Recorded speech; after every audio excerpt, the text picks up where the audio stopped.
Hi, everyone, and welcome. My name is Pamela Wagner, and I'm about to show you the exact setup that we use for our dental clients that makes them 10, 15, 20x return with their Google Ads. Now, typically, our clients pay us thousands of dollars in order to get this set up in their account. Now, I'm going to take you live through this. You might wonder, why are you doing this? Well, you deserve to know how Google Ads really works, right? And you might be one of those people that actually want to do it themselves, right? And not get it done for you. And so this is why I'm here. I'm going to show you step by step how we set up these campaigns to bring you the right high quality traffic, the right high quality leads, so that you can get leads for your dental practice 24/7 wherever you are in this world. So let's dive right in. As you can see right now, we're here in our practice account, and I'm going to show you live how to set up these campaigns. Now, typically the first thing we start off is a search campaign. Now, consider that when you set up your search campaign, you want to split it up into different ad groups, right? Because most likely as a dentist, you don't just offer, let's say, restorative dentistry, but maybe you offer dentistry for kids. Maybe you offer cosmetic dentistry. Maybe you offer services around jaw and facial pain, right? And so you want to make sure that you do not touch on all of these services in one campaign or in one ad group. You want to make sure you split them up in different ad groups. So you can imagine one ad group equals one group of services, right?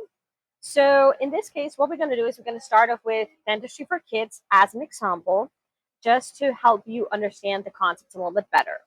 Now, when you are in your Google Ads interface, it's pretty much the same steps every single time when you want to create a new campaign. You can either click on the plus new campaign button, or it could be that you are right now here in this interface, and then you can click on this blue plus button, click on plus new campaign, and all of them take you to the same interface. Then we're going to choose create a campaign without a goals guidance. We always do that because that way I have the biggest amount of options available. With all others, Google sometimes tends to limit the options that I have available. Now, then of course I'm going to go for search because I'm going to create a search campaign here. And you might see a conversion here or not. And that's okay if you don't have a conversion here, because actually we don't necessarily always need to optimize for conversions, because that might not always be best. I'm going to link a video for you in the description where you're going to learn exactly why conversion optimized campaigns might not be working for you and why they might actually be more expensive than if you create this simple manual good old style search campaign. Now we're going to choose website visits for now, and I'll show you how you can also add call ads in this campaign. You do not need to create a separate campaign for that. So we're going to use a sample URL here for now. I actually do not know at the time of recording if this actually exists. We're going to say search, and then we'll call it like general, for example, for general dentistry. And then I typically add the month and the year when I start the campaign in order to have a quick and nice overview in my account. Now, here you can see there's already a draft campaign, so I can continue setting this one up, or I can click on start new. Let's see if we click on this one where it takes us, just so you get the feel of how it would look like. Okay, perfect. It takes us here. Wonderful. So it's currently set on maximize clicks. You might see that it's set on conversions. In this case, definitely change it to clicks, because again, in the beginning, your account probably doesn't have a lot of conversion data, so it would be difficult to optimize it for that. We're going to keep this box as it is the same way. Then we're going to click on next, and you're going to untick the Google Display Network. This option is very often selected when you create a new campaign, because Google just wants to make it easier for you. However, when Google wants to make something easier for you, it also doesn't mean that it's best for you. It's actually that the Google Display and the Google Search Network are very different. So we want to have two different campaigns for each of these networks in order to improve audience targeting, return of investment, and pretty much any kind of result that we're expecting from the campaigns. And of course, Google will keep telling us that, hey, follow our recommendations because that's going to be better for you. Unfortunately, we've seen, according to the data of working with over 3,000 advertisers. That's not always correct. Then enter your location. I've chosen a sample location here, in this case, Columbus, Ohio. Click on the location options and choose presence people in or regularly in your included locations. If you choose the first options, you might also track people who are based in other countries, but who actually do not even live where you're based, and with that might not even be interested in what you actually have to offer. Now, in terms of languages, probably English is going to be chosen. Add at least Spanish, because in countries like the US or Switzerland or India, people speak multiple languages. So you want to make sure you consider people whose mother tongue is maybe different from the main one, but they might also be using the main language of that specific country. In addition to that, this is actually not really the language of the ads. It is the browser language that people use. All right, audience segments, we're going to keep that off for now. Those are not needed. This is perfectly set to off. Then for the ad rotation, we want to switch that to do not optimize. This is typically set to optimize. Only after about 2 weeks, you want to change that to optimize. But in the beginning, you want all the ad assets to be shown and tested equally so you get the best possible results. Everything else is fine, and we can click on next. Now, Google gives you this option to get help creating your ad, where you can add your company's domain or your practice's domain and get some suggestions. Currently, as you can see here, it's only available in English. I'm so well versed in this that I typically do not need it, so I'm going to skip it. But of course, feel free to check it out, give it a try. Now, with ad group 1, as said, we're going to focus on dentistry for kids. So I'm going to give the ad group a name so that I recognize it easily later on. Then again, you can get keyword suggestions here, right? You can put in your URL, and based on your website, Google will give you suggestions for keywords, right? Or I can put dentistry for kids here, and I can see if Google gives me some keyword suggestions. Yeah, so it's not coming up with anything right now because I'm missing the final URL, and that's okay. You can always use websites like trends.google.com or answerthepublic.com in order to get keyword suggestions. Now, I'm just going to use some right on top of my head. Then we'll have best dentistry near me, pain-free dentistry for kids. I wish that existed. Maybe emergency dentistry for kids, right? I would say that in general, try to have at least 10 to 15 keywords that are a bit different. You don't need to worry about variations such as plural, singular, different styles, different versions of the words, synonyms. Google typically recognizes that. Now, you see here in very, very small letters, Google has this thing where it just hides the best pieces of information somewhere, but not an obvious way, right? So we want to use the phrase match, right? And so just add literally those signs here, those characters. And what this means is that if anybody looks up anything with regards to dentistry for kids, then in their search term have to be at least the words present that are in one of these phrases, right? But somebody couldn't just look for like best hairdresser near me and my ad was going to show up, right? This would be the case with broad match, which is why in general we never want to start with broad match. So once you have your 10 to 15 keywords, you just continue. Final URL, you put the final URL of your website. Now, ideally on your website, you should have different landing pages, right? Let's say you have one for dentistry for kids, and then it could be mydentalpractice.com/dentistry for kids. And then here I want to adjust the URL path a little bit. And I can say, call us now. So just to add a little bit of a call to action here. And then I have up to 15 headlines, each up to 30 characters.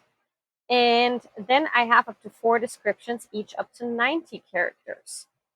And we're going to see right now if we can get a couple of like headlines and descriptions so that you get an idea of what you can do there.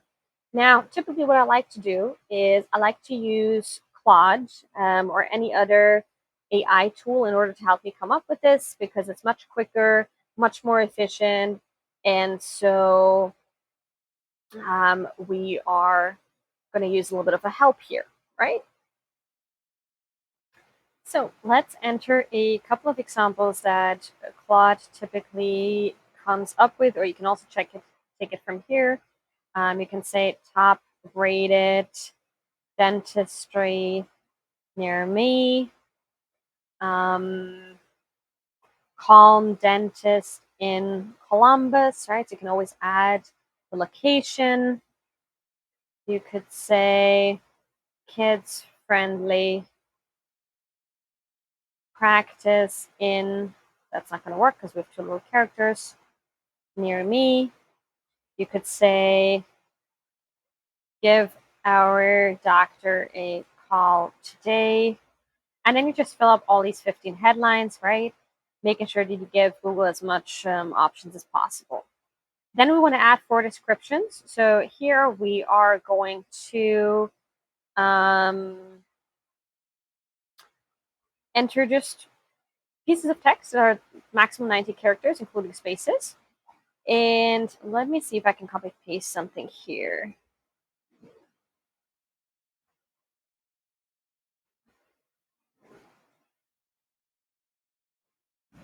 So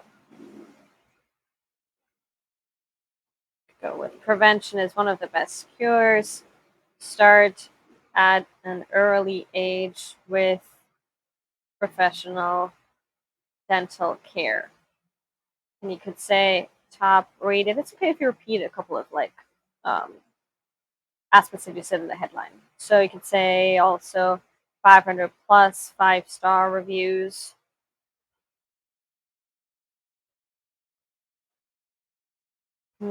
Talk with our specialist today and schedule an appointment, right? And then you can also add, for example, a customer testimonial here, like obviously a real one, right? You might have to shorten it little bit, but you could say doctor who took out my took out all took away took away all my fear and made an usually difficult treatment very pleasant. And then you could say Mary or whoever that was, right? But I would definitely add a name. Yeah.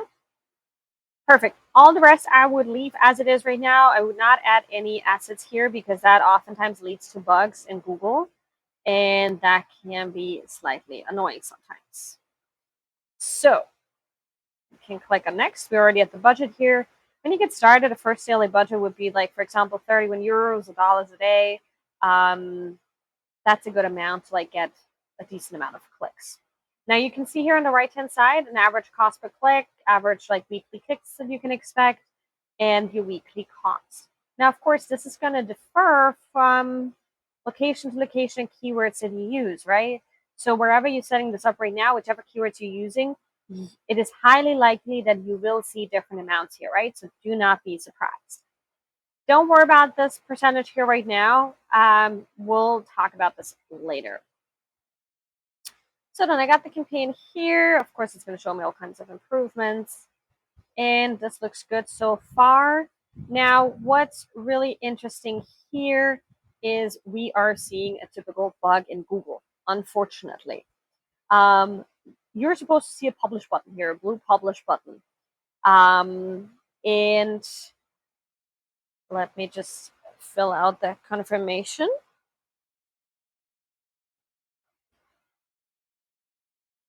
So let's see if Google shows us this publish button now. Otherwise, it's actually good to see because this happens to like my students in classrooms. This happens to our clients sometimes. Since like 2 years, Google got buggier, which has been disappointing, but it is what it is. So what do you do when you don't see any publish button here, or when it just keeps loading for like a couple of minutes without like you seeing anything change? Then you, first of all, delete your cache and cookies in your browser. I would recommend Googling deleting cache and cookies.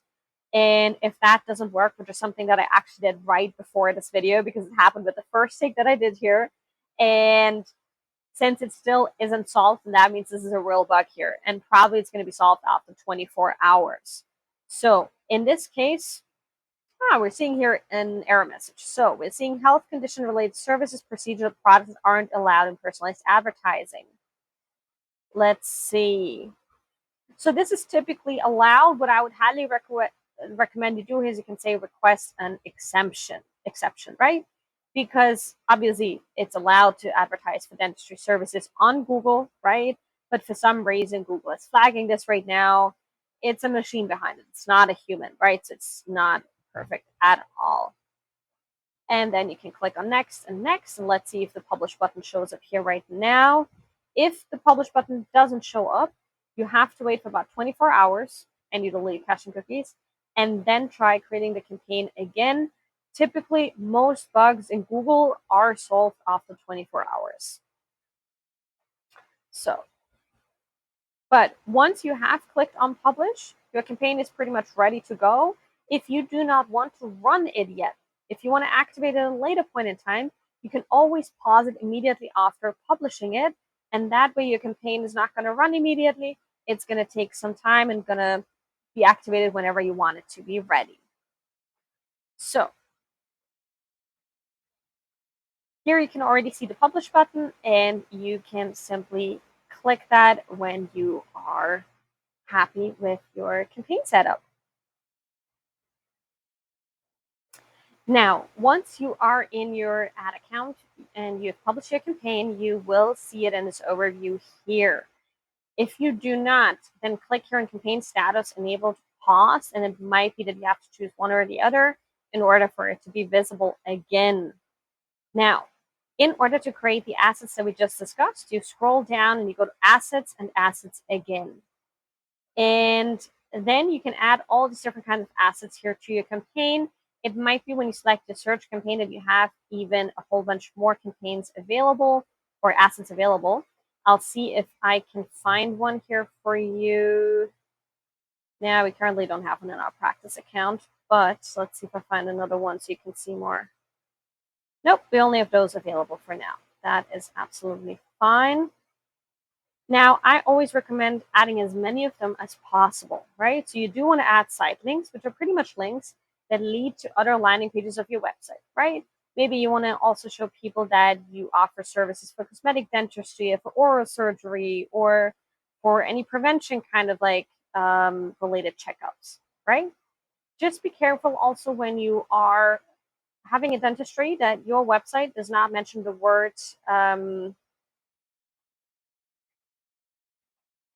let me see.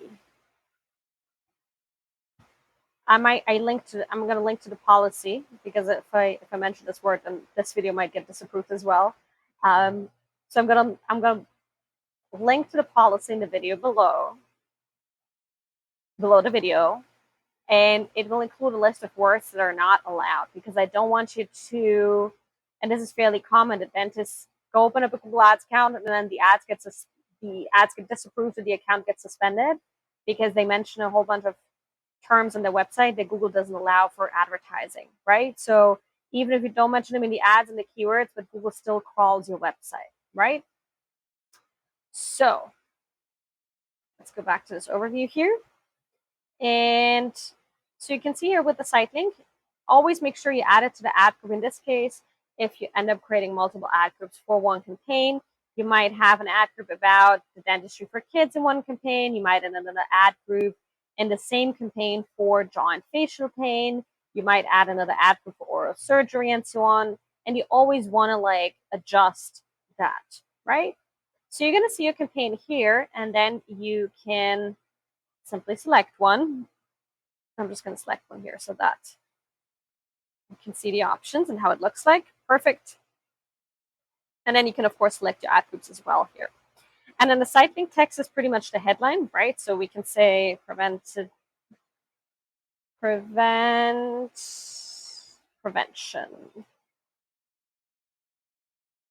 and maintenance. I add the domain here, right? So mydentalpractice.com, and then it might be something like prevention, right? So you add the URL, it takes me directly to the prevention and maintenance site. Then in description line 1 and 2, this can be one ongoing sentence. Typically what I do is I just go to the landing page and I see what's written there, and I copy paste one sentence that makes the most sense and is the best expressed one for this kind of asset, right? So this one here would be fitting. So I see it's a bit too long, but I can say here, catch issues early before they have an opportunity to cause pain and discomfort. So we see here that it's too long. So we have to shorten it a little bit. We can keep this with pain. That's okay. Have an opportunity to cause pain. Perfect, right? And then make sure you fill out at least 4, because ideally 5 or 6, obviously if you have that many landing pages, because you want to make sure that up to 4 can be shown per each ad, so they take up that space. If you do not add these assets, then your competitors are going to get that space, right? And people are going to click on the ads that are bigger, right? So, and then you just click on save, and that's it. Oftentimes people ask me, well, how does Google decide which of these assets to show? Well, it's fairly straightforward. It simply tries them out when you create them, and then it will keep showing the ones that perform the best. So over time, you will see the performance here for the assets, and you will understand which assets perform better than others. And you can also pause some of them or create new ones, of course. I would definitely recommend creating call outs as well. These are short pieces of information, each up to 25 characters. I would create, again, them for the ad group, right? Choose your campaign, your ad group, and add at least 7 to 8, because this is the number that can be shown in each ad. These are like additional pieces of information, like open 7 a.m. to 5 p.m. every day, right? So any pieces of information that would catch people's attention, and it could also be a little bit of repetition from the ad text. In structured snippets, you can actually mention certain kinds of types, right? So maybe you have certain insurance coverage, maybe you have a certain service catalog. You can all feature that here to help people understand the variety of services that you offer. Call, definitely add your phone number here, right? So you just, again, you always click on the blue plus button and you add your phone number. I think the phone number is the only one in this case where I would say you can add it on an account level. No need to do it for every ad group. Lead form, you can set that up as well. It's a bit more complicated. So I would say in the beginning, it's not a must have. Later on, it's nice to have. Location, definitely add that, because people want to know, especially with dentistries, where are you located? Are you close to me, right? Price is typically not necessary, so I would leave that out. And promotion, also not really. And it's also not something that I've seen really make a difference for our dentistry clients. Yeah? All right. If you liked this video, give it a thumbs up, give it a like. Let us know in the comments. Do you have any questions that these ads work for you? We're here to help, and I'm more than excited to help your practice grow and to support you on this journey.